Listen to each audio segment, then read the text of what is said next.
नमस्कार दोस्तों, स्वागत है आपका A1 JK स्टडीज़ में। आज की वीडियो में हम लेकर आए हैं हिंदी के टॉप 25 क्वेश्चन आंसर जो सभी परीक्षाओं के लिए महत्वपूर्ण होंगे। अगर आप किसी भी परीक्षा की तैयारी कर रहे हैं तो ये वीडियो आपकी सहायता करेगी, इसलिए वीडियो को आप लोग पूरा देखें। इनमें से जितने भी क्वेश्चन के आंसर जानते हैं प्लीज़ कॉमेंट बॉक्स में ज़रूर दीजिएगा, और चैनल पर नए हैं तो चैनल को भी सब्सक्राइब ज़रूर कर लीजिए। चलिए आगे बढ़ते हैं। आज का आपका पहला सवाल है, हिंदी गद्य का जन्मदाता किसको माना जाता है?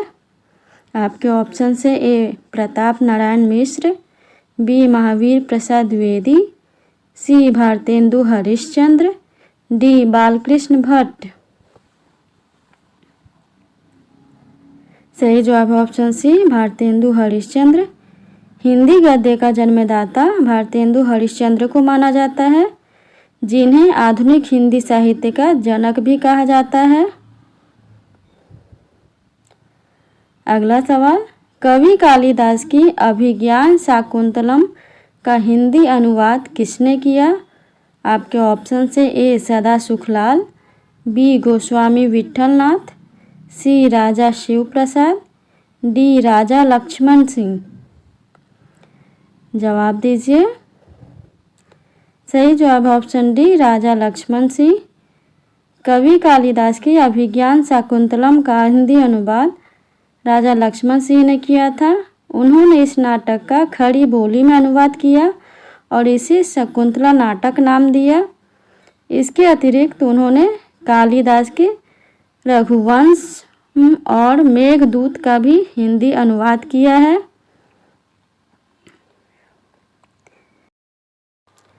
अगला सवाल, गागर में सागर भरने का कार्य किस कवि ने किया है?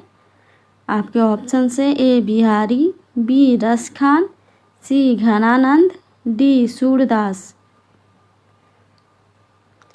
सही जवाब ऑप्शन ए बिहारी।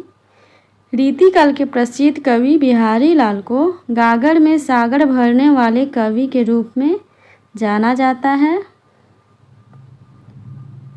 अगला सवाल, सिंघाड़ा का तत्सम रूप क्या है? सिंघाड़ा का तत्सम रूप क्या है? आपके ऑप्शन से ए श्रृंगाटक, बी सुघुट, सी सिंघाड़ा, डी श्रृंग। सही जवाब ऑप्शन ए श्रृंगाटक। सिंघाड़ा का तत्सम रूप श्रृंगाटक है। अगला सवाल, राजभाषा आयोग के प्रथम अध्यक्ष कौन थे? राजभाषा आयोग के प्रथम अध्यक्ष कौन थे? आपके ऑप्शन से ए बाल गंगाधर तिलक, बी मुंशी आयंगर, सी बाल गंगाधर खेर, डी काका साहब कालेलकर। सही जवाब ऑप्शन सी बाल गंगाधर खेर। 1955 में भारत के तत्कालीन राष्ट्रपति डॉक्टर राजेंद्र प्रसाद ने संविधान के अनुच्छेद 344 भाग 1 के तहत बीजी खेर की अध्यक्षता में राजभाषा का आयोग का गठन किया था। अगला सवाल, प्लुत स्वर कौन सा है? प्लुत स्वर कौन सा है?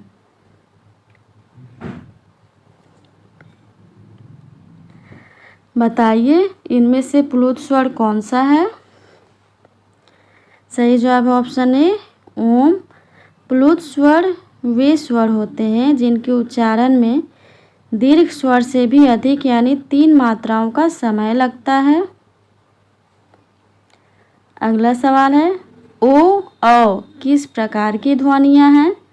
आपके ऑप्शन से ए तालव्य, बी मूर्धन्य, सी दंतोष्ठ्य, डी कंठोष्ठ्य। सही जवाब ऑप्शन ए कंठोष्ठ्य। ओ औ कंठोष्ठ्य ध्वनियाँ हैं। अगला सवाल, जो सर्वनाम शब्द वक्ता, श्रोता अथवा किसी अन्य व्यक्ति के लिए प्रयोग किया जाता है उसे क्या कहते हैं? आपके ऑप्शन से ए निजवाचक, बी संबंधवाचक, सी अनिश्चयवाचक, डी पुरुषवाचक। सही जवाब ऑप्शन डी पुरुषवाचक। जो शब्द वक्ता, श्रोता या किसी अन्य व्यक्ति के लिए प्रयोग किया जाता है उसे पुरुषवाचक सर्वनाम कहते हैं। अगला सवाल, किस वर्ण का उच्चारण स्थान कंठ तालु है? आपके ऑप्शन से ए ह, बी छ, सी ऐ, डी ओ। सही जवाब ऑप्शन सी ऐ। ए का उच्चारण स्थान कांठ तालु है। अगला सवाल, बचपन संज्ञा का कौन सा प्रकार है? आपके ऑप्शन से ए समूहवाचक, बी जातिवाचक, सी व्यक्तिवाचक, डी भाववाचक। जवाब दीजिए। सही जवाब ऑप्शन डी भाववाचक। बचपन में भाववाचक संज्ञा है। अगला सवाल, इनमें से शुद्ध वर्तनी कौन सी है? आपके ऑप्शन से ए रचयिता, बी चिन्ह, सी अनुकूल, डी अनाधिकार। जवाब दीजिए। सही जवाब है ऑप्शन सी अनुकूल। इनमें से अनुकूल शुद्ध शब्द है। अगला सवाल, महादेवी वर्मा को नीरजा के लिए कौन सा पुरस्कार प्राप्त हुआ है? आपके ऑप्शन से ए द्विवेदी पदक, बी ज्ञानपीठ, सी शिक्षरिया पदक, डी भारत भारती। बताइए। सही जवाब ऑप्शन सी शिक्षरिया पदक। महादेवी वर्मा को उनकी कृति नीरजा के लिए 1934 में शिक्षरिया पुरस्कार प्राप्त हुआ था। द्विवेदी पदक स्मृति की रेखाओं के लिए 1942 में मिला था और ज्ञानपीठ यामा 1982 में। अगला सवाल है, दो समानार्थी शब्दों की पुनरुक्ति के बीच में किस विराम चिन्ह का प्रयोग होता है? आपके ऑप्शन से ए अल्प विराम, बी अर्धविराम, सी योजक, डी कोष्ठक। सही जवाब ऑप्शन सी योजक। दो समानार्थी शब्दों की पुनरुक्ति के बीच में योजक चिन्ह का प्रयोग होता है, जैसे घर बार, धन दौलत, धीरे धीरे आदि।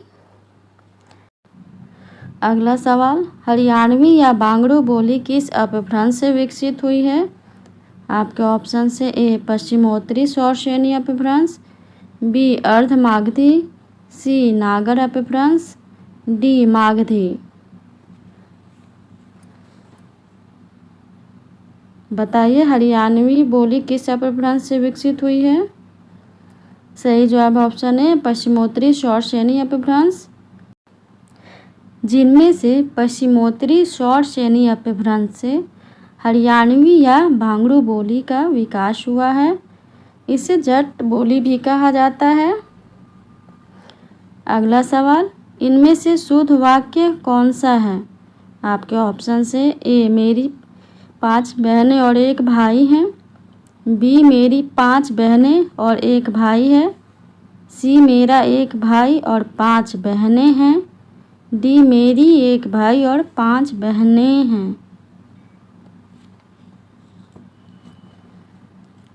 जवाब दीजिए। सही जवाब ऑप्शन सी मेरा 1 भाई और 5 बहनें हैं। ऑप्शन ए में 5 अंक में है। ऑप्शन बी में बहनें बहुवचन में होना चाहिए था।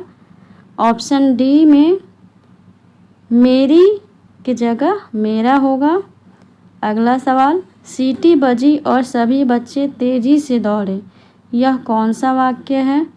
आपके ऑप्शन से ए मिश्र, बी सरल, सी संयुक्त, डी निषेध। जवाब दीजिए।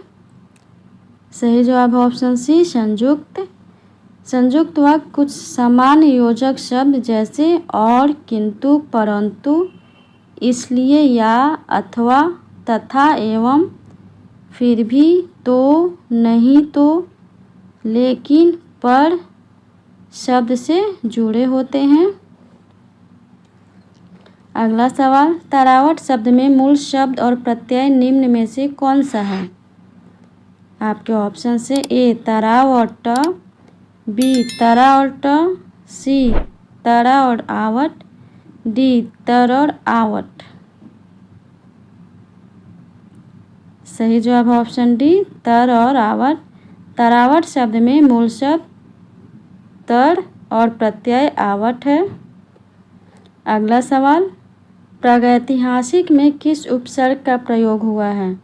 आपके ऑप्शन से ए प्राक, बी प्राग, सी प्रा, सी प्रागैति।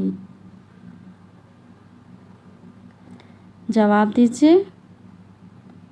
सही जवाब ऑप्शन ए प्राक। प्रागैतिहासिक में प्राक उपसर्ग का प्रयोग हुआ है। अगला सवाल है, राम अभी सोएगा, इस वाक्य में कौन सा वाच्य होगा? आपके ऑप्शन से ए भाववाच्य, बी कर्मवाच्य, सी कर्तृवाच्य, डी इनमें से कोई नहीं। बताइए। सही जवाब ऑप्शन सी कर्तृवाच्य। कर्तृवाच्य में क्रिया का सीधा संबंध कर्ता से होता है और क्रिया का लिंग, वचन और पुरुष कर्ता के अनुसार होता है। अगला सवाल है, इनमें से कौन सा शब्द बहुवचन है? आपके ऑप्शन से ए अनुज, बी गौ, सी गुरुजन, डी लेखक। जवाब दीजिए। सही जवाब ऑप्शन सी गुरुजन। गुरुजन शब्द बहुवचन है। अगला सवाल है, पद्मासन में कौन सा समास है? पद्मासन में कौन सा समास है? आपके ऑप्शन से ए बहुव्रीहि, बी कर्मधारय, सी द्वंद्व, डी तत्पुरुष। सही जवाब ऑप्शन ए बहुव्रीहि। पद्मासन शब्द में बहुव्रीहि समास है। इसका विग्रह पद में है आसन जिसका है, अर्थात लक्ष्मी जी।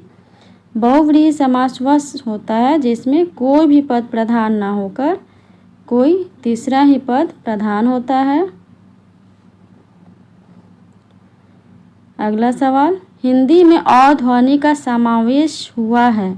आपके ऑप्शन से ए जर्मन से, बी अंग्रेजी से, सी दक्षिण भारतीय भाषाओं से, डी फ्रेंच से। बताइए, हिंदी में अ ध्वनि का समावेश कहाँ से हुआ है?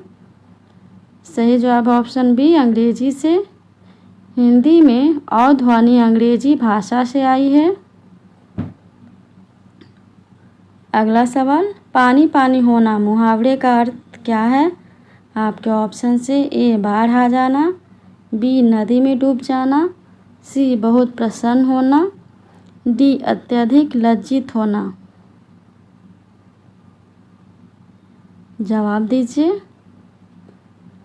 सही जवाब ऑप्शन डी अत्यधिक लज्जित होना। पानी पानी होना मुहावरे का अर्थ है अत्यधिक लज्जित होना। अगला सवाल, वीर रस का स्थायी भाव क्या है? वीर रस का स्थायी भाव क्या है? आपके ऑप्शन से ए शोक, बी भय, सी उत्साह, डी क्रोध।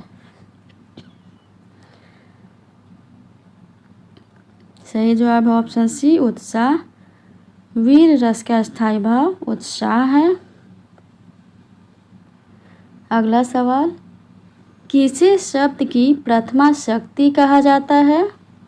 आपके ऑप्शन से ए अभिधा को, बी लक्षणा को, सी व्यंजना को, डी अलंकार को। जवाब दीजिए। सही जवाब ऑप्शन ए अभिधा को। अभिधा शब्द शक्ति को शब्द की प्रथमा शक्ति कहा जाता है। इसे अग्रिमा शक्ति भी कहते हैं। यह वह शक्ति है जिसके द्वारा किसी शब्द का सीधा और सामान्य अर्थ समझा जाता है। आज के लिए इतना ही। अगर वीडियो अच्छा लगा हो तो वीडियो को लाइक और चैनल पे नए हैं तो प्लीज़ चैनल को सब्सक्राइब ज़रूर कर लीजिए। धन्यवाद।